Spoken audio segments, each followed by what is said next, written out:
cuman kehebohan sesaat, saya sih enggak. Ini patternnya udah jelas nih. Bitcoin, ya kan?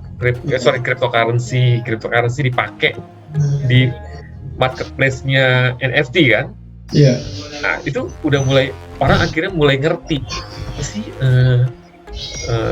cryptocurrency itu dipakai. Oh, dipakainya buat ini. Nanti kesini. Kalau aku ngerasain dalam dunia tinju gitu, ini pukulan yang telak banget bagi dunia konvensional yang masih ingin bertahan dengan konsep konvensionalnya gitu loh. dengan apa ini? Dengan kejadian ini kayak pukulan telak banget bagi mereka itu, bahwa nggak bisa ini loh, ternyata nggak bisa ditahan gitu perubahan itu gitu.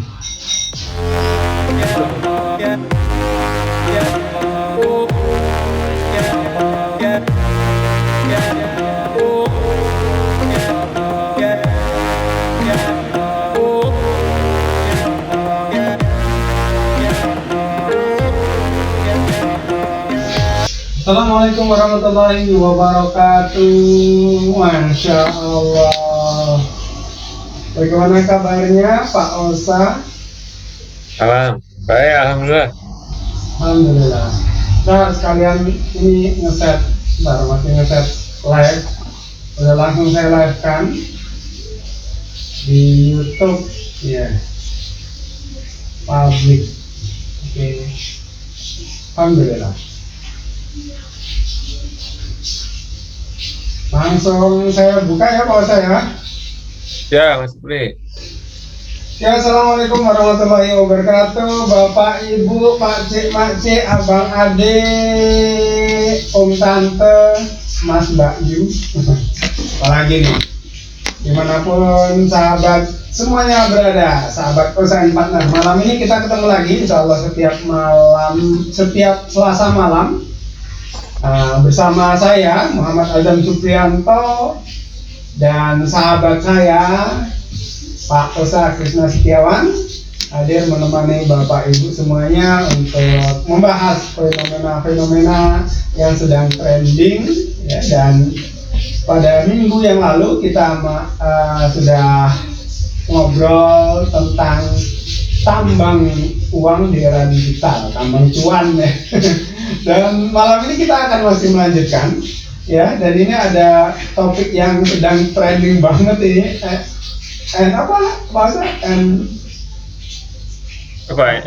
NFT. NFT oleh Ghazali Afriday.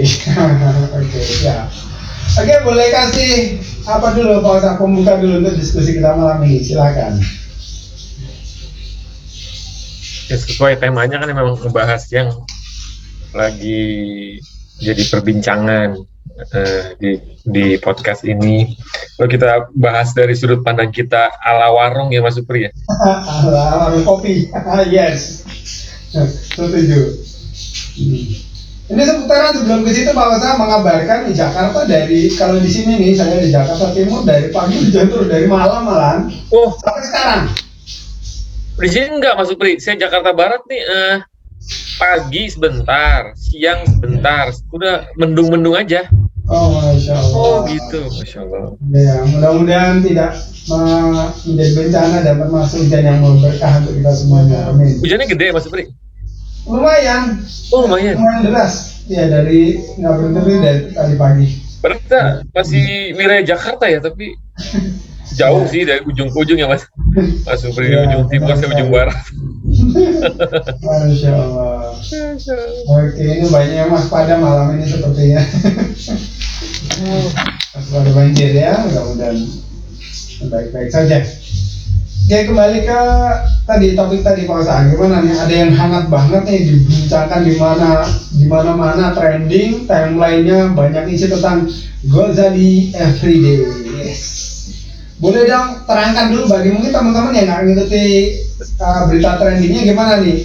Yang terjadi apa nih Pak Osa? Tentang saya mungkin nggak bahas teknik ya, cuman bahas yang lucu-lucuan aja Mas Supri ya, yang itunya ributnya tuh apa gitu. Yang pertama ya fenomenanya emang Ghazali Everyday ini memang intinya kan dia bisa dapat uang dari kegiatan online lah ya. Uangnya juga nggak tanggung-tanggung. Gede banget ya. Ya, ada yang 20 M, ada yang 10 M, sampai Direktorat Pajak juga Noel tuh di Twitter suruh bayar pajak. Tapi dengan di podcastnya Deddy Corbuzier kan udah dijelasin semua tuh. Makanya kita nggak ngebahas masalah teknis, kita cuma ngebahas yang happeningnya apa sih sebenarnya yang terjadi gitu kan. Jadi memang yang bikin heboh gitu Mas Fikri. Lalu muncullah kegiatan-kegiatan untuk niru gitu ya, untuk barangkali bisa dapat cuan dari sana gitu. Pasti banyak banget ya yang niru ya. Banyak banget, sampai di grup kita juga MMBC juga pada bersaut-sautan itu. Iya.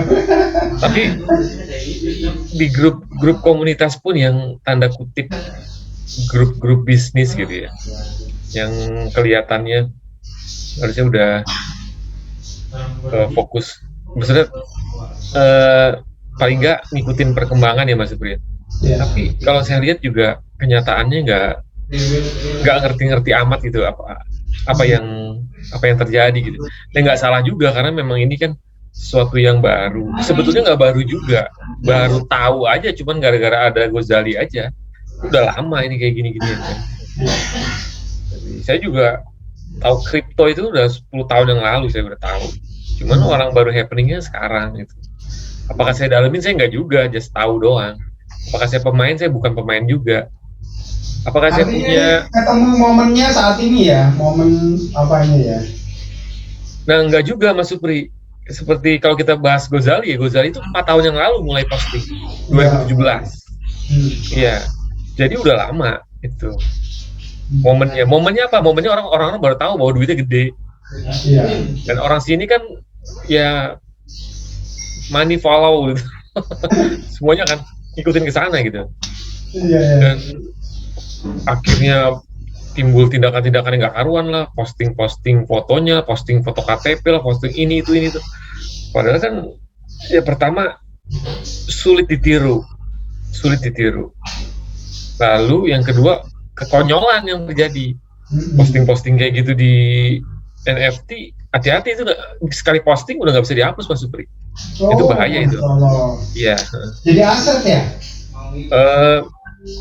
Iya, pokoknya kalau di sana tuh nggak kayak kita posting Facebook, YouTube, Instagram, kita posting sana terus kita bisa hapus kapanpun kita mau. Ini nggak bisa, NFT nggak bisa, karena NFT kan berkolaborasi sama satu hak cipta lah kalau gampang kata-katanya gitu Mas Supri ya. Begitu ada posting, selamanya akan ada di sana. Bahaya itu makanya. Kalau menjadi bukan hak penuh kita ya, atas kendali kita sepenuhnya ya artinya gitu. Enggak gitu. Ini kita jadi bahas masalah teknis nih. Misalnya kita punya karya itu Mas Supri. Kita taruh itu punya kita kan? Iya, benar. Punya kita. Tapi begitu punya kita tapi semua orang bisa lihat Mas Supri. Bisa amati, bisa tiap hari diamatin gitu. Semua orang bisa lihat. Tapi kepemilikannya kita. Kepemilikannya punya kita. Nah, itu kan kepemilikannya bisa berpindah. Nah, berpindah itu ada transaksi. Dalam masuk saya punya ini gelas nih. Gelas. Taruh di sana punya saya. Lalu Mas Supri beli dengan misalnya harganya 10.000. Ya udah itu punya Mas Supri sekarang, tapi gelasnya masih ada di sana aja. Jadi kepemilikannya yang berpindah. Artinya seperti menciptakan sebuah aset di dunia baru, dan itu ya kalau sudah terjadi nggak bisa, kepemilikannya yang berpindah tapi asetnya nggak pernah bisa dihapus ya. Nggak bisa dihapus, tetap ada di sana. Nah itu yang harus diwaspadai itu Mas Pri. Nah kita nggak mau bahas masalah teknis nih, kita yang lucu-lucu aja nih Mas Pri. Nah lalu kan orang berbondong-bondong gitu, pengen bikin ini, bikin itu. Ya menurut saya yang pertama nggak ngerti apa gitu. Ya bisa juga sih posting sesuatu, tapi itu Ghazali itu ya cuma satu, udah nggak bakal ada lagi. Yang kayak dia gitu udah nggak ada lagi. Bisa dilihat lah di di podcastnya Deddy Corbuzier itu jelasin semuanya. Nah sekarang kalau saya mau lihat akhirnya ada beberapa yang seakan-akan gitu ngasih harapan bahwa bisa dapat uang di sana untuk masyarakat banyak. Iya bisa, yang jika konten kreator udah lama seperti seniman, nah itu dapat angin sekarang. Mereka bisa taruh karya-karyanya di sana, jual karya-karyanya di sana bisa gitu, dengan mudah sekali. Gitu. Tapi kalau orang biasa bukan konten kreator lalu taruh di sana, ya mungkin bisa. Kalau semua orang mungkin, ya mungkin iya. Tapi apakah bisa kayak Ghazali? Berat lah. Berat. Oke. Sorry, saya agak ini nih, kita yang aneh-aneh aja lah ya. Ya, yang aneh-aneh aja bahasnya Mas Supri. Yang di luar apa nih? Saya agak kepikiran nih terus ini kita nggak ada set, nggak ada apa ya. Kepikiran gini nih. Akan sebenarnya tidak ada sesuatu yang menjadi value yang luar biasa ya dari maksudnya dari apa yang ditampilkan. Cuma kemudian kok ada yang tertarik membeli, seperti ada magnet yang kuat banget, itu apakah seperti fenomena-fenomena, saya mikir apakah seperti fenomena janda bolong, fenomena apa gitu yang memang diciptakan oleh sekelompok pemilik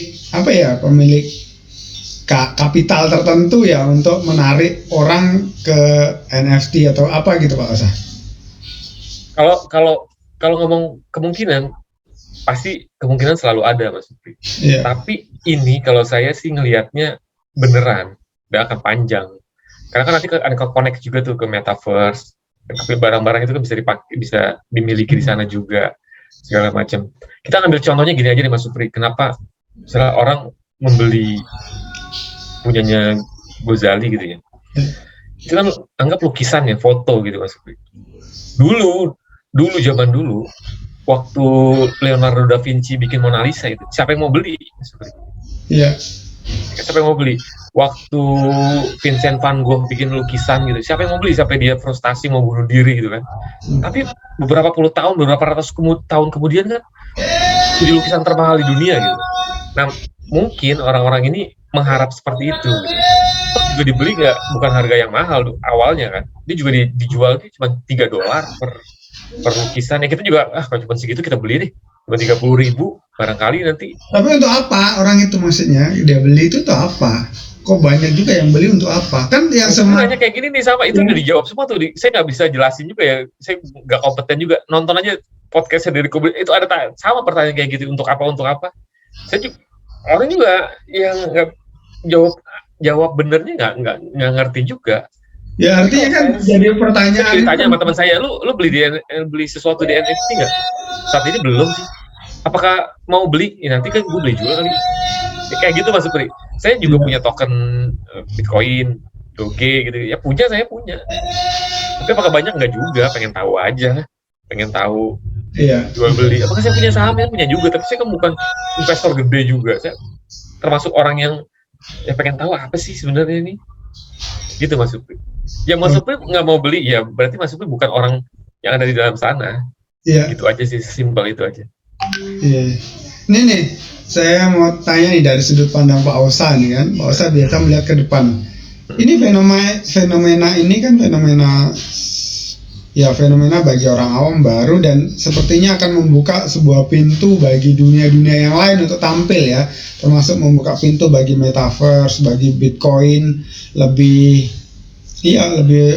menguasai dunia maksudnya akan membuka jalan ke depan, akan ada sesuatu yang berbeda gitu, dunia baru gitu. Itu seperti apa sebetulnya akan terjadi ke depan dengan semakin mulainya yang aneh-aneh dalam dunia kita yang lalunya aneh gitu ya. Ya memang nggak ketebak sih Mas Supri ya. Tapi benar tadi Mas Supri bilang bahwa ini ya kayak step-step awal. Yeah. Semua serba pelan-pelan. Kayak saya ingat dulu awal-awal internet. Awal-awal internet itu 2000 berapa ya? 2000 saya mulai kenal internet tuh 2002 2003. Iya. 2000-an udah ada, 2000-an. Bukan. Oh, 95. Oh, 95 saya udah main internet. Coba ingat ya, dulu tuh mau internet aja kita harus narik kabel tuh dari telepon, lalu dialing segala macam. Oke. Apa sih yang bisa dilihat? Yang bisa dilihat cuman masukin web, email-emailan.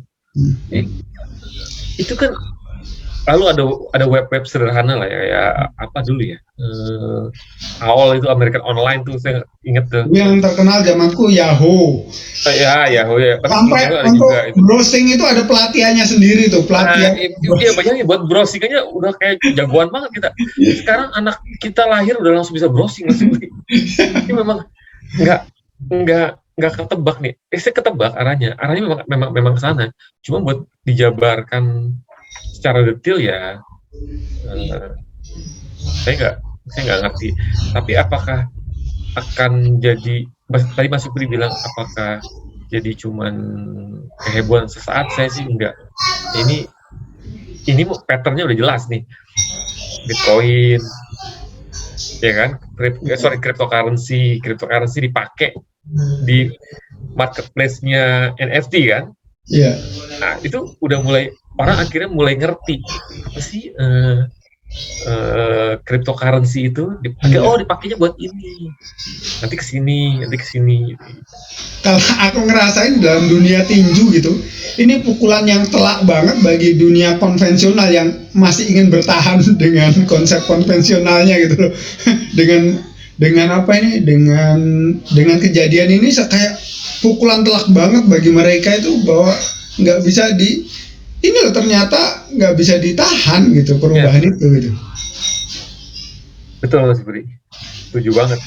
Ya paling yang bisa amati terus aja. Sampai akhirnya yang mewakili dunia konvensional ekonomi itu kan ya di pajak umpamanya ya negara ya. Yang negara selama ini kan sangat protektif sekali dengan kripto, uang digital gitu. Ini sampai itu buktinya hasil itu pun mau dipajakin. Artinya ini kan sesuatu yang apa ya, kayak sindiran keras juga.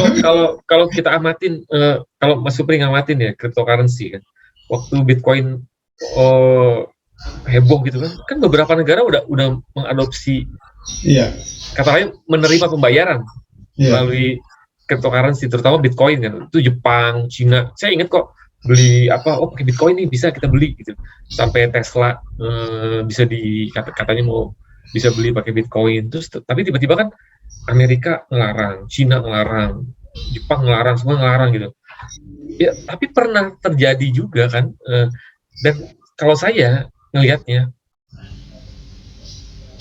akhirnya mereka nggak bisa ngelarang nantinya. Iya. Udah nggak bisa dilarang loh. Udah gimana kan kalau di dunia nyata dilarang, ya udah ke dunia yang nggak nyata ini, ya mungkin kejadian. Ini kan kayak tanda-tanda keruntuhan kekuasaan bank sentral gitu ya. Dan mereka udah mulai mengakui dan mulai agak mereka kan ya memang sekarang menyadari ya, buktinya dengan semakin ditutupnya cabang-cabang bank gitu ya. Itu sepertinya sudah apa ya. Ya bank sentral ini kan jadi kan itu yang protektif kan bank sentral ya sebelumnya, karena itu kan berlawanan sekali dengan kebijakan terpusat ya dari ekonomi itu. Oke. Jadi memang ke depan ini menurut Pak Ausa ini akan ada sesuatu yang baru, khususnya dari sisi digitalisasi dan cara-cara pembayaran baru di dunia ya gitu ya. Nah ini dia nih, kalau Mas Pui bilang baru, kan udah lama ya sebenarnya. Ini jadi nggak, artinya orang baru tahu intinya. Jadi karena ada pemicunya nih, Ghazali ini pemicunya kan. Enggak, artinya gini, bukan baru dalam arti mungkin sudah adanya tapi secara terimplementasinya dalam kehidupan yang lebih luas kan nggak terasa ya, baru beberapa namanya gitu. Kalau masih lama sih, ya mungkin saya juga beberapa tahun orang ya mungkin ya kira kan selalu pakai proses Mas Supri ya. Iya. Baru kenal, baru tahu. Ya, artinya gini, dulu menerima akhirnya habis menerima memahami, ya udah. Oke. Ini kan jangan-jangan fenomenanya seperti yang dibilang Pak Ausa tadi itu kayak dunia internet yang dulu memang beberapa orang saja yang pakai kan. dan orang banyak asing kan. Akhirnya sekarang hampir semua rumah pakai internet. Anak-anak pun pakai internet. Mungkin bisa jadi seperti itu fenomenanya ya. Emang kesana arahnya Mas Supri. Arahnya ke sana. Apalagi gini, kalau saya nggak tahu, saya ngobrol gitu sama orang di metaverse gitu, ada beberapa perusahaan besar yang udah beli coupling di mana gitu kan. Nah, itu kan bayangin perusahaan besar itu kan ngambil keputusan kan nggak sembrono Mas Supri. Iya. Ngeluarin uang besar gitu, sampai jutaan dolar gitu kan. Bukan keputusan yang asal gitu. Pasti mereka punya pengambil keputusan yang punya data bagus gitu. Oke. Nah, kita bisa lihat bahwa perusahaan gede pun udah berpikir ke arah sana gitu. Kayak Adidas, Nike, semua kan udah beli coupling tuh di metaverse kan, yang brand-brand besar gitu loh. Ya, apakah kita bisa? Ya, kita nggak bisa juga. Cuman kan keniscayaan juga mereka udah melakukan itu. Iya. Arahnya pasti ke sana juga. Oke. Siap. Akan ada sesuatu dan itu bisa menghasilkan peluang baru ya, tentunya ya. Iya. Apa nih peluangnya apa? Saya juga itu pertanyaannya. Nggak ngerti juga. Apa ya? Beyond my kira apa udah biar teman-teman pada persiapan. Kan ini gini Mas Supri ini saya kasihan nih. Kita punya beban juga Mas Supri. Kita bilang peluang, hati-hati karena kata-kata peluang itu kadang-kadang men-trigger orang buat mikir, ngambil keputusan, takutnya keputusan yang salah gitu Mas Supri. Iya. Kayak gini, jualan janda bolong, peluang ini. Sekarang apa yang terjadi? Yang terjadi juga kan zong gitu. Kalau ini agak lebih benar, sangat benar. Cuman juga wait and see lah. Wait and see ya, harus ngapainnya. Cara terbaiknya kalau memang beneran mau serius, anak ikut komunitas itu gitu. Komunitas cryptocurrency, komunitas NFC, komunitas bisnis yang digital ya. Anda akan lebih tahu informasi-informasi yang up to date di sana gitu Mas. Jadi sarannya kayak gitu. Jadi ikutin komunitas yang beneran tahu lah. Oke. Cara untuk mengakses hal-hal baru itu yang paling mudah mengikuti komunitas yang terkait dengan topik-topik itu ya. Ya, seperti kita kan kita ketemu di komunitas bisnis kan Mas Supri ya. Iya. Iya kan ya, kita akhirnya omongannya ya seputar dunia. Artinya ketika ada peluang baru kita lebih cepat terakses ya Pak saya dengan seperti itu. Bener. Okay. Ya kayak gini Mas Supri. Nyangka nggak kalau Ghazali itu udah 4 tahun? Saya juga kaget gitu.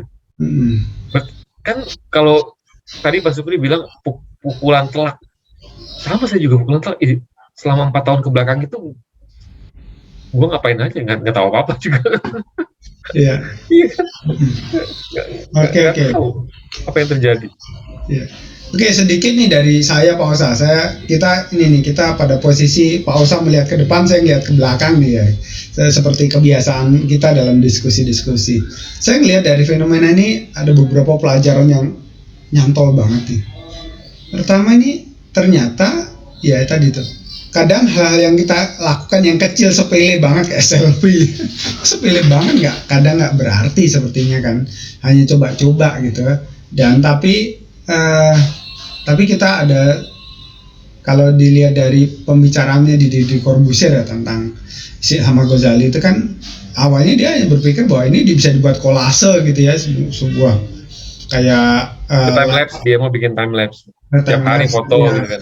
Ya jadi membuat rangkaian dari kayak sebuah video gitu kan. Tapi kan itu ternyata kan dia dapat hal lain dari situ.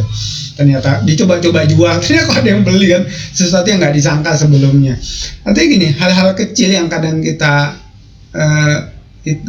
nggak sangka itu kadang menjadi trigger bagi sesuatu yang besar di belakang.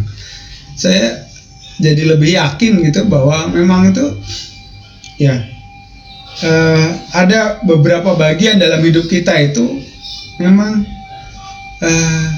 tertrigger dari hal-hal kecil gitu. Tidak harus sesuatu itu direncanakan dengan sebuah planning dan ketahuan banget yang di depan sana gitu ya. Jadi ya kita lakukan hal-hal kecil itu kan, dan kita tidak tahu dari mana trigger ledakan besar itu terjadi gitu loh. Nah, bisa jadi sebuah yang kita lakukan akan mengakibatkan bola salju yang besar atau ledakan besar di masa depan kita, dan itu ketika ketemu momennya. Saya jadi berpikir ini konten kita nih, konten podcast ini hal kecil, kadang ya ngobrol-ngobrol gitu aja, tapi ya bisa jadi ini 4 tahun 3 tahun yang akan datang bisa terjadi ledakan juga, menjadi trigger bagi sebuah ledakan ya besar. Bisa jadi OSN partner jadi apa, kita nggak sesuatu yang nggak tahu juga, itu kadang nggak kita sangkal juga gitu. Itu pelajaran, jadi jangan sepelekan hal kecil kadang gitu. Lakukan saja, enjoy gitu kadang ini. Oke, saya mau nambahin nih kata-kata Mas. Yeah. Nah ini dia nih, kedekatan kita nih kan sebetulnya karena kita berbeda Mas Supri. Iya. Seru-serunya di situ gitu. Mas Supri memandang itu dari sisinya Mas Supri ya. Yeah. Saya ngambil contoh gini Mas Supri. Ini sebenarnya yang dilakukan oleh orang tua gitu. Kayak saya juga pernah ngalamin gitu. Misalnya kayak orang tua dulu, kakek saya, bapak saya gitu, punya rezeki dikit, dapat rezeki dikit, ya udah, sebenarnya nggak gede-gede juga. Misalnya kita pakai uang sekarang ya, misalnya dapat rezeki 50 juta, jadi kita beli tanah aja. Di mana ya, di ujung Berung lah 50 juta. Karena bisa 50 juta di Jakarta, di gang saya aja 10 juta semeter, nggak mungkin yang beli di sini gitu. Ya udah, beli di mana, di kampung mana lah gitu, 50 juta. Udah, habis itu tinggalin aja. Nah, nggak taunya 10 tahun, 20 tahun kemudian harganya bisa 20, 30 kali lipat gitu. Ya, itu sesuatu yang dia makan di temen kita nggak tahu maksudnya. Oke, lalu kejadian juga tahun 2013 lah, ada kawan datang gitu, nawarin saya 2013-14 lah, mau beli Bitcoin nggak? Mau beli Bitcoin nggak? Apaan kayak gini? Nggak ngerti saya, nggak beli karena nggak ngerti. Tapi kalau kita berandai-andai gitu, saya beli Bitcoin pada saat itu gitu.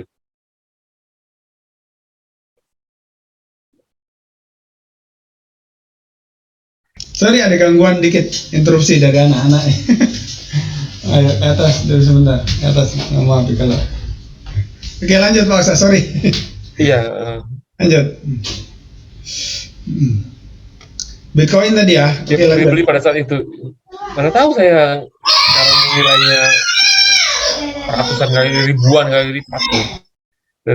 Nah, yang Mas Supri bilang tadi mungkin benar untuk contoh-contoh seperti tadi gitu. Tapi itu tetap aja kalau menurut saya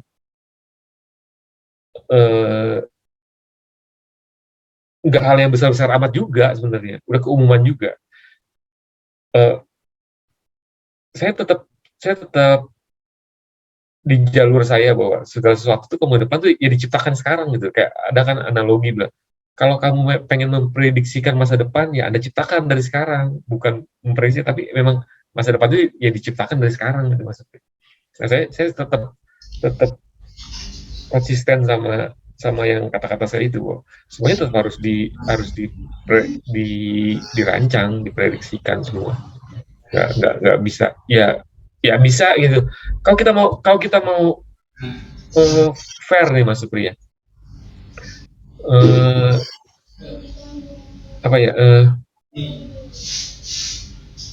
Kita bikin podcast sekarang, kita ngobrol sama Mas Supri. Kita berharap 3-4 tahun ke depan booming ya. Saya nggak terlalu yakin, jujur aja. Tapi ini alasannya karena teori saya Mas Supri. Kenapa? Karena kita jadi follower. Bukan sesuatu yang original, yang baru, yang keren gitu. Maksudnya yang dan udah banyak podcast itu. Tapi kalau jadi champion ya agak susah. Tapi kalau berguna bagi orang, iya mungkin iya. Jadi sesuai sama originalitasnya Ghazali, ya dia doang yang bikin, dan dia doang pionirnya. Ya dia sendiri yang untung, yang lain ya berat ya. Nah itu. Kalau saya sih against-nya Mas Supri di situ. Biasa Mas. Terus suka beda pendapat ya. Counter lagi nih, karena memang beda ini menarik ini. Jadi kayak Ghazali itu sebetulnya itu selfie itu sesuatu yang biasa dan sudah banyak orang yang melakukannya terlebih dahulu. Yaitu para selebgram, para apa ya itu. Jadi kalau dia pikir itu nggak champion, itu biasa ya, sudah hal yang biasa gitu. Itu bukan sesuatu yang baru selfie itu. Kemudian dalam perjalanannya ketika dia lakukan selfie, kok kemudian dia terpikir ada modifikasi kan. Oh, kepikirannya kan setelah dalam perjalanan, nggak dari awal dia pikir dia jual di NFT ya, nggak ada. Kemudian ternyata dia coba-coba gitu di dunia yang baru ya, itu ternyata dia juga nggak menyangka terjadi, nggak ada rencana dia sebelumnya. Artinya gini, manusia itu diciptakan Allah selalu berkreasi ya, improvement atas setiap aktivitas kita gitu. Nah, jadi itu kelebihannya gitu. Sesuatu yang biasa yang kadang kita tidak prediksi kedepannya, kita nggak tahu. Tetapi orang akan selalu melakukan improvement. Contohnya gini lah, jualan air putih. Jualan air putih itu ya, ketika aku jualan air putih ya sesuatu yang biasa, minum air putih kok ini dijual dan lain-lain gitu. Itu ketika dilakukan hal yang biasa, kemudian dalam perjalanannya kemudian orang jadi muncul ide-ide itu, ide-ide kreatif itu muncul ketika dia bukan sebelum dilakukan ya, tapi justru kadang ide itu muncul ketika setelah dilakukan ya. Setelah dilakukan muncul ide dan menghasilkan sesuatu yang baru pada semua bidang gitu. Termasuk ojek apa itu hal-hal lama sebetulnya, tapi ada modifikasi yang menghasilkan hal-hal baru.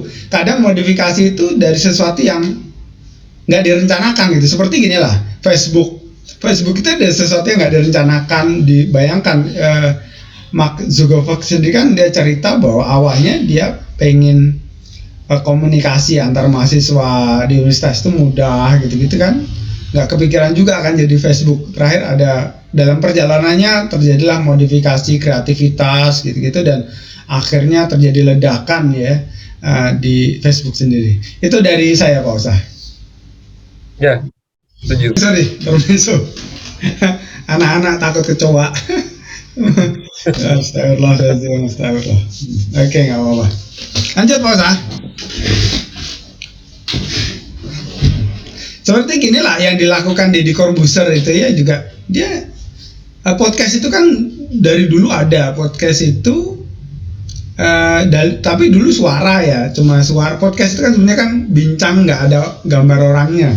Kemudian di era-era radio gitu ya, era-era radio dia melakukannya, tapi kemudian ada modifikasi kan dalam bentuk apa itu.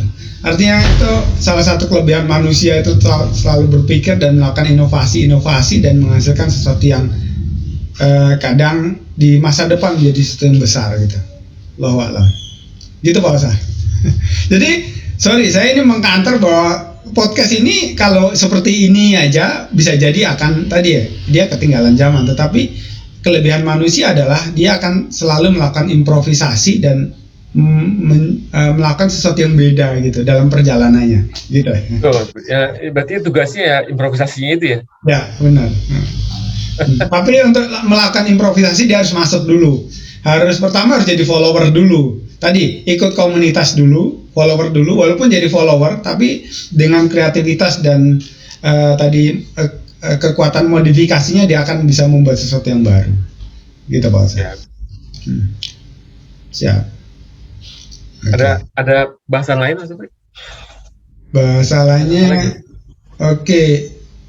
Itu pertama ini menarik banget ya, Ghazali Effect ini. Dan orang-orang yang ngikutin, saya setuju sama Pak Osan ya, orang-orang yang ngikutin.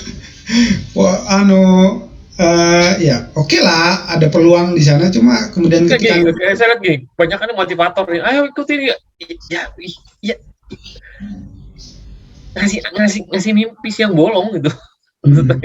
Artinya ini saya kasih ini, saya detilin ya. Tadi masuk hajar selfie gitu nanti. Karena tau nggak, Ghazali itu di-create sama ada komunitasnya Mas Supri. Jadi Mas Supri taruh gambar, lalu temen saya belilah, kita beli, lalu teman kita yang B, C, D, beli, akhirnya happening gitu. Orang-orang luar mulai beli juga. Jadi di-create gitu Mas Supri. Nggak cuman natural, ya kita inilah. Ya seperti Mas Supri lah, jualan barang di marketplace, belum ada penjualan. Mas Supri pasang iklan, atau kita bikin fake order lah, ke teman kita 10 orang, kita bikin fake order. Jadi sesuatu tuh di-create Mas Supri, nggak natural juga sebenarnya, nggak natural amat juga. Ada sesuatu di belakang itu yang bikin dia naik gitu Mas Supri. Ya, makanya tadi saya tanya tadi fenomena janda bolong dan itu dia. Dan lain-lain itu kan by design. Tapi gini, kalau kita ngambil itu, nanti kita nutup kemungkinan yang lain Mas.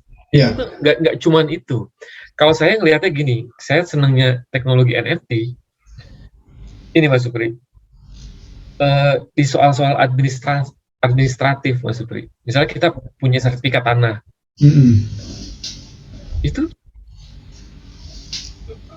kalau dipakai teknologi NFT itu udah itu punya kita aja sendiri, jadi nggak bisa dipalsu gitu Mas Supri. Oke. Cuman teknisnya gimana saya kurang ngerti, tapi semangatnya kayak gitu. Nanti SIM-nya Mas Supri, tapi bukan bukan diperjualbelikan, tapi ya itu punya saya, punya Mas Supri. Itu yang kalau saya lebih cenderung ke sananya, nanti teknologinya tuh akan begitu. Berarti kadang kita masukkan aja walaupun belum tahu kitanya apa nanti berfungsi atau tidak, tapi suatu saat bisa jadi yang kita masukkan tuh berfungsi ya di dunia baru nanti ya. Enggak gitu. ini karena ini siapa nih terdistorsi sama si Ghazali ini loh, jadi kesannya NFT itu just gitu doang gitu.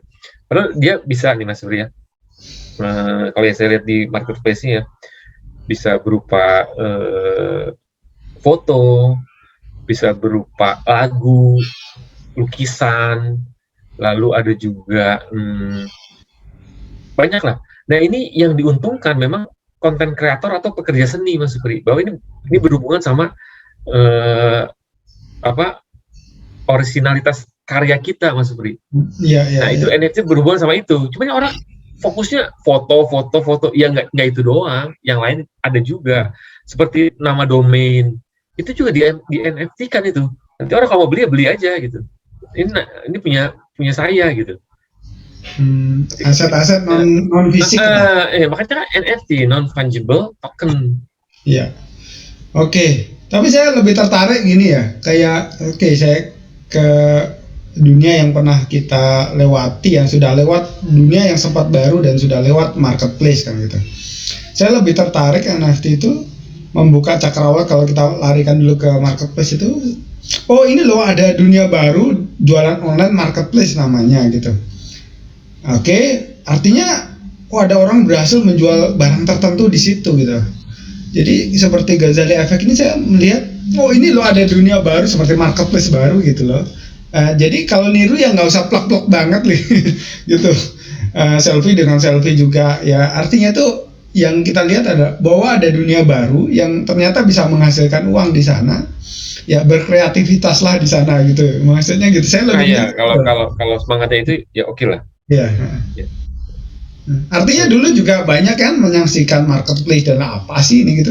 Dan yang menciptakan juga kan apa ya dengan yang sederhana tapi kemudian kan berkembang ya. Artinya kadang-kala kita itu ya kaget-kaget setelah terjadi ledakan. Artinya kaget-kaget itu bisa dikategorikan emang nggak pernah mau tahu urusan atau emang kurang info. Iya. Tapi kaget-kaget itu mending lah daripada nggak tahu sama sekali. Iya. Iya. Nggak tahu. Saya ngerasakan gini ya di dunia sebenarnya orang baru ngerti marketplace itu udah ketinggalan loh. Ketinggalan dalam artian gitu. Permainannya udah jauh banget marketplace ini. Kalau saya ngikuti kan fenomena marketplace ini bagaimana ya. Mulai dari orang tuh dulu booming banget dropshipper gitu. Di tahun 2015 sampai 2017 dropship. orang banyak lah untung dari sana main dropship gitu. Nah kemudian kan bergeser sampai sekarang udah bergesernya jauh banget. Artinya ketika dia masuk pada babak yang sekarang itu bagi orang-orang baru udah terhambat gitu dunianya. Nah ini Mas Supri akhirnya ngomong sendiri kan. Coba kita pernah ada kejadian kawan kita pengen jual di marketplace, Mas Supri lu berat dah jual di marketplace kalau sifat lu begini, keadaan lu begini kayak. Sama juga Mas tadi saya bilang itu analoginya kayak gini gitu. Oh gitu. Anda begitu-gitu doang, Anda susah gitu. Anda sendiri yang jawab loh. Anda sendiri yang bikin statement, Anda sendiri yang menyangkalnya gitu. Ya kan Mas Supri, ada kawan kita pengen jualan di marketplace. Gue mau jualan ini gini terus Mas Supri menganalisa harga, positioning segala macam, habitnya dia segala. Anda mau berat lah jadi jualan di marketplace, sedangkan Anda udah tahu permainan besarnya marketplace seperti apa gitu Mas. Oh betul gitu kan? Analoginya gitu Mas Supri. Analoginya gitu ya. Tapi gini, maksud saya tapi kan saya nggak bisa. Bukankah dunia NFT ini? Ya, lu mah nggak tetap bisa kan? Ya, silakan aja. Cuma Anda. Tapi kan level NFT ini kan belum sejauh marketplace seperti kondisi sekarang, maksud saya tuh. Dia masih saya ngelihatnya apakah ini masih dulu zamannya marketplace dropship floor lah gitu, masih baru tumbuh gitu. Kita lihat aja tuh. Nggak, artinya jangan sampai ngelihat aja nanti jadi penonton. Apa Mas Supri pernah masuk ke marketplace-nya NFT? Belum. Coba nanti masuk aja. Oke, siap. Ke paling yang ngetop OpenSea lah. Iya. Okay. Kalau misalnya aja apa sih isinya apa aja juga kadang-kadang terkagum-kagum. Wah, juga ya. Iya Allah. Nah, ngerti kan analogi saya tadi kan? Ya. Di beginner masuk ke sini marketplace. Dan Mas Supri kan expert di situ. Dan ini fenomenanya sama dengan dunia YouTube. Dunia YouTube ini sekarang udah jauh banget berkembang ya kan. Kita yang baru masuk kayak hal baru, tapi bagi mereka yang udah lama masuk ini dunia YouTube juga ini sudah berkembang banget dan levelnya bukan seperti level beberapa tahun yang lalu gitu loh. Iya. Kalau cara mainnya masih sama, udah ketinggalan lagi. Itu juga yang tadi maksud saya seperti itu gitu. Kalau kita ini udah ada permainannya udah ketinggalan zaman. Atau kayak gini lah, misalnya Mas Supri bikin channel yang agak lumayan nih ya, yang Mas Supri bikin channel sesuatu lalu Anda bikin komunitas di situ kan bisa tuh ya ada join, lu berbayar dengan berita-berita yang lebih bermutu di situ. Nah itu mungkin masih agak oke lah. Iya. Tahu nggak ya? Ada kan beberapa channel yang Anda harus bayar gitu kalau pengen join di situ. Nah itu kita dapat konten-konten yang eksklusif di situ. Nah itu mungkin permainannya agak beda. Dan itu banyak institusi yang serius yang begitu, misalnya channel berita apa gitu. Nah gitu Mas. Tapi menariknya gini Pak Osa, saya lihat fenomenanya ya. Tetap ada sisi baiknya kalau kita masuk terlambat, katakanlah kita terlambat ya karena kita mungkin nggak tahu, kita agak gaptek atau kita nggak gaul sama hal-hal baru gitu. Tapi ternyata orang baru pun masuk itu ketika dia punya kreativitas yang tinggi, dia akan tetap bisa menghack sistem baru itu gitu. Daya kreativitasnya lah. Dan itu anak-anak muda banyak banget tuh yang masuk. Iya, selalu ada. Selalu ada. Di dunia kuliner kah, di dunia apa, selalu kreativitas itu bisa. Tapi selalu juga statistik mengatakan ya, yang kayak gitu-gitu champion-championnya nggak banyak kan? Nggak banyak, benar nggak banyak. Gitu. Tetap ada, semua orang bisa ngapa-ngapain juga bisa. Ada orang baru di marketplace tiba-tiba jadi jagoan juga ada juga kan? Ada juga. Setahun tiba-tiba punya 5 toko dengan omset gede, ada. Tapi memang gagal lebih banyak lagi. Tapi kayaknya sama. Dia tidak mengikuti cara main lama persis lama. Dia membuat cara baru dalam bermain yang kemudian dia bisa penetrasi di situ gitu. Itu butuh kreativitas juga di mana-mana kan? Iya. Di marketplace juga butuh kreativitas, di sini juga butuh kreativitas. Contohnya sekarang di YouTube lah kita ngikuti kita mendengar orang dulu kok dia dulu champion di YouTube, caranya dulu gimana? Sekarang kita ikuti cara dia udah terlambat. Iya, kayak gini nih si fenomena itu Alip Bata tuh gitaris itu Mas. Ya orang bikin channel gitar udah puluhan ribu kali ya. Tapi dia masuk dengan originalitas dia. Mainnya akustik tapi bisa dalam satu kesempatan berbarengan beberapa pola, ya akhirnya kan dia jadi jagoan gitu. Iya. Followernya sampai berapa juta gitu kan. Ya, itu kan kreativitas dia. Bisa, tapi orang kayak Ali Bata, kalau Anda baru belajar main gitar, bikin YouTube, ya paling yang subscribe teman-teman Anda aja sebenarnya. Jadi ini kembalinya saya setuju sama statementnya Pak Ndul. Pak Ndul Waton Guyon tuh. Beliau tuh bilang jangan mencoba menjadi orang lain gitu. Karena setiap kita adalah istimewa, kita punya sesuatu yang unik, maka jadilah diri sendiri. Itu menarik tuh, menghack sebuah sistem tuh ketika memang kita cuma follower aja, itu nggak ada kreativitas, tuh jadi ketinggalan terus gitu. Karena di dunia nyata juga misalnya kita jualan makanan, jual ayam geprek, udah berapa puluh ribu orang jual ayam geprek. Iya. Kita harus bikin sesuatu yang beda. Akhirnya waktu itu sempat ayam geprek pakai keju, ya laku. Tapi ya abis itu selesai juga mas. Selesai. Benar. Oke, ini luar biasa nih dunia. Ini langsung pelajarannya bagi saya ini menarik nih. Dengan digitalisasi ini, cepat sekali sesuatu hal yang baru menjadi basi. Berubahnya cepat banget gitu loh. Kotor sesuatu baru itu. Iya benar, Mas Supri pemain marketplace kan. Berapa tahun Mas Supri? 4 tahun ada. Dari awal sampai sekarang Mas Supri ngerasain kan? Udah tahun itu betapa cepatnya Mas Supri ya. Artinya ilmu itu menjadi tidak relevan dengan cepat banget gitu ya. Artinya memang dibutuhkan tadi tuh perubahan, mengikuti perubahan, kreativitas, belajar itu dibutuhkan kecepatan. Gak bisa lagi lambat gitu Pak Usa. Iya, itu bisa jadi faktor yang mengerikan juga kan. Bisa nyerah di situ gitu. Apakah kita punya kekuatan, punya waktu, punya segalanya buat selalu ngejar gitu. Nah makanya tadi statement Mas Supri saya setuju tuh. Ya udah jadi diri Anda sendiri aja. Anda expert di satu bidang ya, coba itu didalemin sampai. Dan saya setuju sama statementnya Pak Usa untuk mempercepat pertumbuhan kita dengan dunia yang kecepatannya tinggi sekali untuk berubah, maka sendiri walaupun kita unik itu akan ketinggalan Pak Usa. Tapi ketika kita masuk ke gerbong komunitas-komunitas kolaborasi, itu kita akan terbawa gitu. Yeah. Karena kita jadi terakses gitu kan, kita nggak perlu belajarnya harus sendiri kan, itu terlalu dekat. Nah, nanti, itu uji cobanya ngabisin waktu. Kalau iya benar. Udah, yang ini jangan melalui jalan yang salah lagi nih, ini jalan yang benar sini gitu.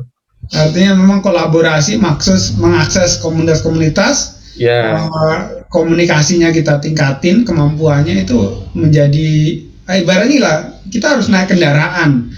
Dulu orang jalan kaki ya, tapi dengan dunia berubah kita harus naik kendaraan untuk mengikuti kecepatan yang sama. Kalau kita tetap bertahan jalan kaki, ya mati.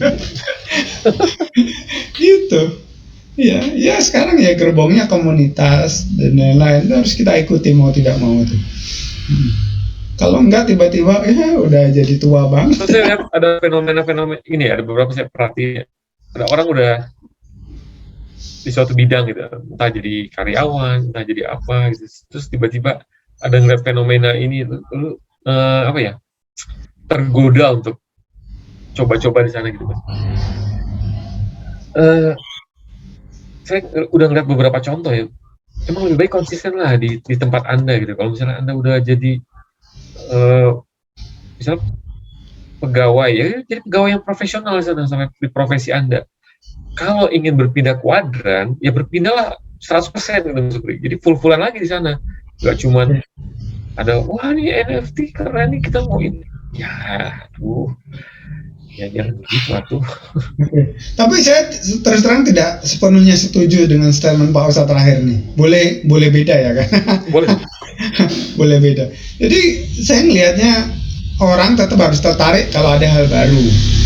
Ya, orang harus tertarik, kurios, ini apaan sih gitu. Itu seperti orang itu diajarkan untuk silaturahmi, dia harus memang melihat hal-hal baru, ketemu orang baru gitu, agar dia tahu sesuatu yang baru. Tetapi kemudian dia setelah tahu, tapi dia harus tetap menjadi dirinya gitu. Tapi mengetahui hal-hal baru dia bisa menyesuaikan gitu. kalau dia nguplak di rumah aja dan tidak mau tahu dengan hal yang baru, ini apa sih, nggak mau tahu, dia itu justru berbahaya bagi dia. Artinya gini, Ya, kalau cuma mau tahu doang sih nggak apa-apa Mas Supri. Ya. Cuman kayak gini deh. Saya kasih contoh Mas Supri pegawai. ya, Misalnya heeh. ada fenomena janda bolong, Mas Supri ikut-ikutan beli gitu. Terus Mas Supri zongan. Oh, kalau Itu itu maksud saya kayak gitu. Itu yang Ya. kayak gitu yang saya Ya. jangan sampai kayak gitu. Bukan Ya. masalah kalau pengen tahu sesuatu ya silakan, itu mah Ya. natural juga. Ini saya kasih contoh nih. Kadang-kadang Mas Supri harus kasih contoh nih real. Ya, misalnya Anda jualan marketplace lah. Ada fenomena itulah, tanaman-tanaman itu. Mas Supri, wah keren juga nih. Gue beli deh, gue jual di marketplace. Nggak lama kan selesai kan Mas Supri. Ya. Yang ada bukan selesai juga. Mas Supri saya yakin rugi tuh. Udah rugi waktu, rugi uang. Iya. Maksud saya jangan yang seperti itu, Mas Supri. Oh iya. Maksudnya gitu. Ya, oke, sepakat kalau itu. Jadi maksud saya juga jangan sampai tertipu sama yang kadang-kadang kayak gitu. Maksudnya kalau kita gabungin nih yang tadi pernyataan Pak Osa sama pernyataan saya, itu berarti kemauan kita yang sudah kita bangun pada masa sebelumnya, masa dahulu, itu dengan hal baru kita bisa adaptasikan gitu loh, adaptasikan dengan hal-hal baru itu sehingga menambah value-value baru gitu, tidak benar-benar pindah banget gitu. Tapi saya kasih contoh lagi Mas Supri. Kita kan join dalam beberapa usaha gitu. Tiba-tiba ada yang menawarkan komoditas, jual beli emas. Ingat kejadiannya kan? Iya. Mas Supri mencoba mendalami gitu, seminggu 2 minggu, akhirnya Mas Supri tahu sendiri bahwa ini zong gitu kan. Itu maksudnya gitu Mas Supri. Anda punya kemampuan untuk menilai itu kan. Iya. Bahwa itu sesuatu yang salah gitu Mas Supri. Iya. Nah, jangan sampai orang-orang seperti itu gitu Mas Supri. Iya. Oke. Mas Supri udah ngalamin sendiri kan, maksudnya berapa juta. Taklid buta gitu ya kalau bahasa agamanya. Jangan ikut-ikutan yang salah. Jangan taklid buta. Kalau taklid buta itu bahaya. Tapi taklid dengan pengetahuan. Iya. Termasuk ini. Contohnya itu Mas Supri, saya tegasin lagi ya. Contohnya yang kayak gitu maksudnya yang termasuk ini dalam dunia NFT Ghazali Effect ini, kalau taklidnya taklid buta ngikuti plug gitu aja bisa berbahaya ya. Nggak bahaya banget sih, cuma bisa zong gitu ya. Terancam ya. Kemungkinan besar zong gitu ya. Maksudnya ya kreativitasnya ditingkatin lah. Iya, oke. Artinya kalau Anda nggak tahu pengetahuannya ya susah. Ada hal baru, ini ada peluang baru, boleh dilihat-lihat lah kita apa ini gitu ya, dan siapa tahu hal lama kita bisa diadaptasikan di sana, seperti karya-karya yang teman-teman yang seni rupa atau apa, ternyata ada baru diadaptasikan tuh karyanya ke dunia baru itu akan. Saya kasih contoh lagi Mas Supri. Oke. Guru kita tuh Pak Mardigu kan pernah cerita soal ditawari saham Google kan. Iya, benar. Kurang apa beliau? Punya uang, punya pengetahuan, punya segala macam, tapi nggak kejadian juga kan? Iya. Itu juga harus perhitungan tuh. Udah tahu segalanya juga, tapi ya itu artinya nggak rezeki. Nggak profit juga. Kasian juga sayang juga. Artinya kembalinya rezeki. Bukan rezekinya. Rezeki itu nggak semata-mata banyak hal yang lebih banyak yang tidak kita ketahui daripada yang kita ketahui. Itu pelajaran penting juga. Artinya ya berserah diri juga. Dan berdoa juga penting. Ini ngobrolnya ngalor ngidul ya. Ini kita ngebahas cuman lucu-lucuan aja lah. Ini belum kita tarik ke soal agama nih Mas Supri. Antara halal haramnya cryptocurrency, NFT, kita kan lagi nunggu aja nih statement-statement yang perdebatannya masih panas banget ya. Panjang banget, saya menonton aja udah. Apa sih? Tapi kalau saya boleh ngasih apa nih Pak? Sorry, pendapat pribadi ya, bisa salah bisa benar ya. Tapi sejauh ini ya saya kembali ke filosofi dari uang itu sendiri gitu. Filosofi uang, bagaimana uang terbentuk gitu ya. Dan saya punya pandangan yang menurut saya ya sah-sah saja pandangannya. Itu gini, sebetulnya value itu tercipta itu kan, atau underlying lah bahasa yang kerennya dikit ya, tercipta kan karena munculnya sebuah manfaat ya. Manfaat, orang itu dapat rezeki kan karena manfaat ya, manfaat. Jadi orang nyapu itu kan memberikan manfaat, dia dapat uang di sana. Melakukan sesuatu yang bermanfaat itu underlying, bukan harus barang ya. Yang jadi underlying itu sebuah manfaat gitu, tidak harus fisik barang. Jadi tidak harus uang, tidak harus apa gitu. Sesuatu yang bermanfaat itu adalah underlying gitu. Sesuatu manfaat yang diciptakan.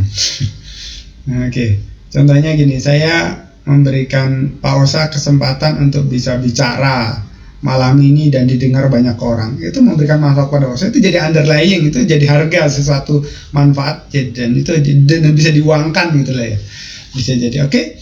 Jadi kalau orang berpatok pada underlying dalam bentuk fisik, uang dalam bentuk fisik gitu, seperti konven yang itu jadi agak kacau ini, karena uang itu sendiri zaman dulu itu mewakili manfaat gitu ya, mewakili manfaat. Orang dulu nggak pakai uang, orang barter, itu ya barter bisa jadi barang dengan jasa atau barang dengan barang gitu ya. Manfaat gitu. Orang antarkan seseorang ke tempat lain, dia dibayar, dikasih singkong gitu, tidak harus barang dengan barang juga. Kemudian kalau sekarang dipaksakan harus punya underlying dalam bentuk fisik, itu juga jadi berat.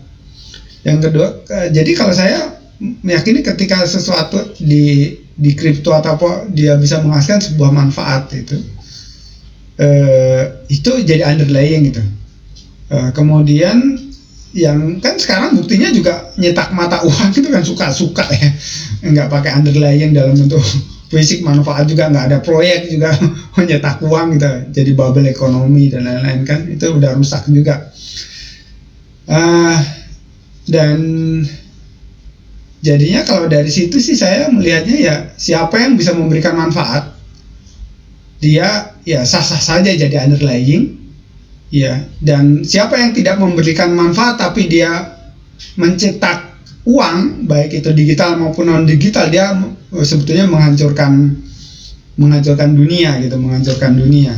Atau menciptakan sesuatu yang bukan manfaat tapi madorot, seperti riba. Riba itu kan menciptakan sesuatu yang memberikan madorot gitu ya. Memberi utang dengan berbunga itu kan menciptakan sesuatu yang mudarat, maka dia akan menghancurkan ekonomi gitu. Nyetak uang nggak ada underlyingnya, nggak ada manfaat, nggak ada proyek, nggak ada apa, dia akan bubble ekonomi gitu. Saya ngelihatnya kayak gitu Pak Osa. Sorry, ini pandangan pribadi saya ini. Itu juga masuk akal juga Mas Supri. Ya, terutama poin orang nyetak uang seenak-enak perutnya itu. Itu benar-benar, aduh ampun lah.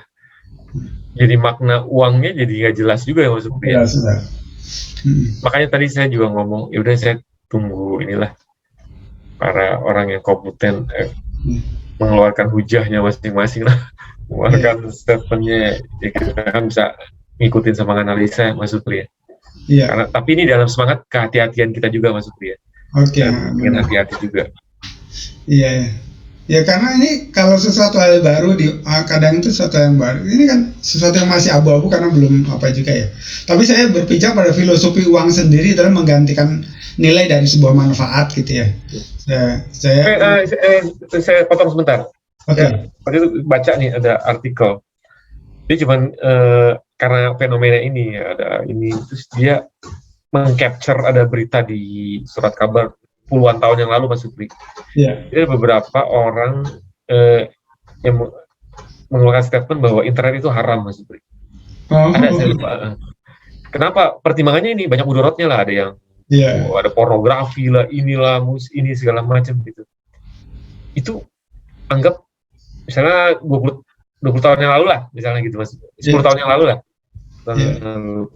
Itu bayangin sekarang ngaji itu di internet Mas.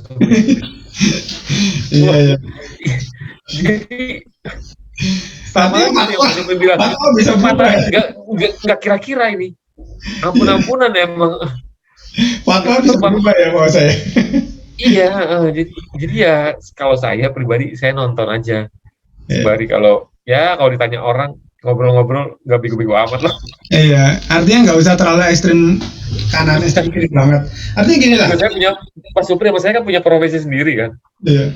Profesi Artinya gini, ya. artinya ini cerita sahabat juga gitu tentang ternyata kalau kita ini Umar dulu seperti apa ya kan jahatnya gitu ya.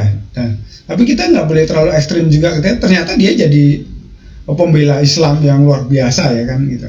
Artinya itu ya itulah bisa jadi kita ada banyak hal yang tidak ketahui daripada yang kita ketahui gitu. Banyak hal yang tidak kita ketahui, makanya kita nggak boleh terlalu ekstrem banget di situ gitu. Saya menarik gitu.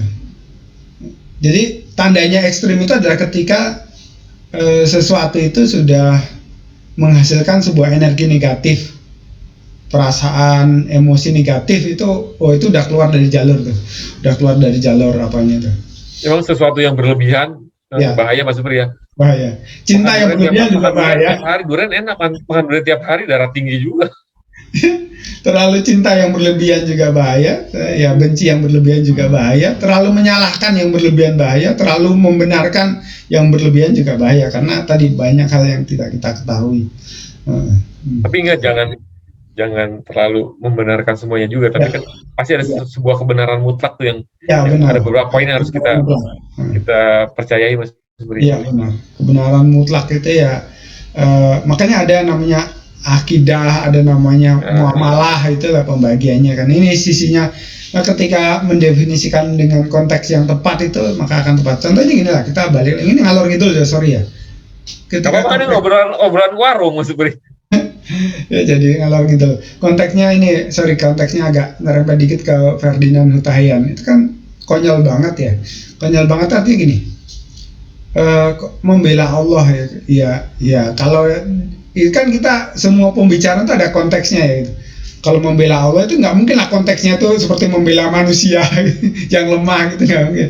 Itu kan harus ditunjukkan pada konteks ya. Artinya ketika kita bilang kita membela Allah dan dikatakan Allahmu itu lemah, itu goblok banget orangnya. itu nggak bisa ngelihat konteks, menyamakan banget gitu Allah sama dengan makhluknya gitu. Itu kan goblok banget orangnya gitu ya. Kalau saya berarti gini Mas Supri, dia kan bisa kita bilang ya di dunia nih orang yang lumayan pinter lah, buktinya karirnya kan sampai di posisi sekarang kan pinter ya. Iya. Cuman ya keblinger, akhirnya Allah juga mensesatkan dia gitu. Kalau saya kadang-kadang tersesat karena kebencian kita kepada sebuah kaum atau kepada sebuah kelompok tertentu itu membuat dia jadi buta ya gitu. Itu loh contoh itu ya. Jadi yang kayak gitu, yang itu sebetulnya bodoh banget pun bisa diutarakan. Iya. Karena tadi kebencian kepada sebuah kaum yang berlebihan itu membuat, dan itu kita bisa saksikan banyak banget di media sosial ya. Kebencian kepada satu kaum bisa membuat kita buta, membuat orang buta gitu. Bahaya banget tuh. Baik yang ini jadi ngalor gitu nih. Kemarin itu kan sepertinya didiamkan gitu Mas Supri ya. Iya. Ya kan? Diemin aja lah biar ribut. Tapi ini saya agak menaruh harapan nih sama Kapolri yang sekarang. Beliau ini nggak mendiamkan itu, langsung tangkap gitu kan. Iya. Ya itu kan si dia. Lalu sebelumnya tuh si Muhammad KC itu kan tangkap. Habib itu juga Smith ya itu juga jadi tangkap. Jadi yang buat heboh, yang aneh-aneh emang harusnya ditangkepin dari dulu gitu. Jadi kehebohannya itu nggak bikin rusak mana-mana. Iya, ya kita berdoa ya pemerintah kita, pejabatnya bertindak adil ya dalam semua sisi ya. Karena memang ya kita akui atau tidak juga banyak sekali dibiarkan buzzer-buzzer yang membuat ngadu domba di media sosial. Itu banyak banget ya. Dan itu ini sekarang juga si DS itu kan juga lagi diaduin tuh kan. Iya. Ya itu artinya gini, ya itu negatif banget ya, dan mungkin ada juga pihak yang di belakang tuh yang memang membiayai itu semua agar kita berantem gitu ya. Maka saya setuju banget. Makanya daripada berantem nih ngobrol begini Mas Supri ya. Jadi tahu Artinya gini, saya setuju banget dengan statementnya Pak Ndul ketika dia ngomentari itu. Ya, adu domba, ya, keren banget tuh cara dia apa tuh. Tapi jadi saya jadi kreativitas baru ini bagi saya Pak Osa. Saya jadi lebih semangat terus terang. Bagaimana? Tadi kemarin saya sempat ngobrol panjang nih sama teman yang beliau jurnalis yang di Tribun Jambi itu. Ya, salah satu redaktur di Tribun Jambi itu. Yuk kita buat konten podcast atau apa trending yang sedang terjadi, tetapi kita bukan semakin memperuncing polarisasi, tapi kita melakukan sebuah ending yang menjadikan itu jadi adem gitu loh maksudnya. Jadi menetralisir energi negatif pada isu itu gitu loh. Seperti Pak Ndul tuh dia numpang trending dengan satu, tapi dia kan mendinginkan, menetralisir energi negatifnya. Sorry, ini jujur nih, saya baru tahu juga nih Pak Osa.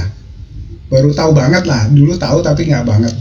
Teman saya itu cerita, ternyata itu banyak konten kreator, youtuber atau blogger atau apa itu banyak nebeng karena masanya dulu ya polarisasi 01 02 itu besar banget, maka ada yang buat konten nih nebeng di 01, dibuat konten-konten yang kira-kira kontennya disenangi oleh 01 gitu, sehingga dia dapat banyak tuh follower, banyak likes, wow gitu tuh. Nebeng tapi memberuncing polarisasi gitu. Ada juga yang nebeng di 02 gitu. Nebeng untuk kepentingannya, kontennya dan lain-lain, dan dia benar dapat, tapi memperuncing polarisasi. Itu kan dosa juga di situ tuh. Saya udah dengar itu juga Mas Supri. Saya juga lihat ada beberapa yang kayak gitu. Tapi ya itu tadi Mas Supri bilang, itu apa nggak serem tuh? Iya. Dosanya ya. Jadi kan tuh, ya secara ilmu SEO ya berhasil, tapi ada secara moral kan jelek banget ya itu. Nah artinya gini, menunggangi sebuah fenomena itu bagus, kata Bosman kan, ya tunggangi saja, tapi tunggangi arahkan ke yang baik gitu. Saya menarik tuh. Boleh aja kita numpang trending ini, tapi kemudian kita melakukan netralisasi energinya gitu. Kayak yang dilakukan Pak Ndul itu saya menarik tuh. Gitu. Contohnya inilah yang kita lakukan sekarang ini. Banyak teman-teman yang tergila-gila atau mengikuti taklid buta terhadap ini nih, fenomena NFT tadi ya. Itu kan ketika kita membicarakan, oh ya nggak usah terlalu gitu-gitu banget lah gitu kan. Iya. Agak netralisir lah, nggak usah jadi condong banget terlalu gitu, karena yang berlebihan tadi jadi bahaya juga. Oke gitu. Tapi ya jangan nggak tahu-tahu banget lah. Iya. Kacau juga. Kalau nggak jadi tahu. Ya itu nanti mau ngobrol kalau nggak ngerti juga. Iya. Oke. Siap. Ini jam berapa nih? Jam 21.10. Masya Allah, jam 21.10 Pak Hasan. Oke, closing statement Pak Hasan. 1 jam aja nih. Closing. Monggo Pak Hasan. Oh, ya kita lanjutkan minggu depan dengan tema lanjutannya. Siap, oke. Terima kasih Pak Hasan. Teman-teman, terima kasih sudah nimbrung obrolan kita malam hari ini ya. Ini kita membuka sekali lagi nih obrolan warung kopi yang membuka obrolannya nggak dalam-dalam amat, yang membuka wawasan baru. Nanti teman-teman yang mau mendalami tentang yang kita bicarakan ya silahkan merujuk kepada orang-orang yang lebih ahli, konten-konten yang lebih serius gitu ya. Nah, ini kita buka dulu. Mungkin ada beberapa teman yang belum tahu. Kemudian tadi kita juga berusaha bagaimana menyajikan sesuatu secara lebih adil gitu ya, sehingga kita tetap ada real ya, yang nggak berlebihan gitu, berlebihan jelek atau berlebihan baik gitu, maksudnya ya bukan berlebihan baik ya, artinya sesuatu yang kita anggap baik kalau kita berubah jadi jelek juga. Gitu sih closing statement dari saya ya, dan nantikan pembicaraan kita pada Selasa minggu yang akan datang. Terima kasih Mas Supri. Terima kasih Pak Osa, selamat istirahat. Assalamualaikum warahmatullahi Salam. wabarakatuh.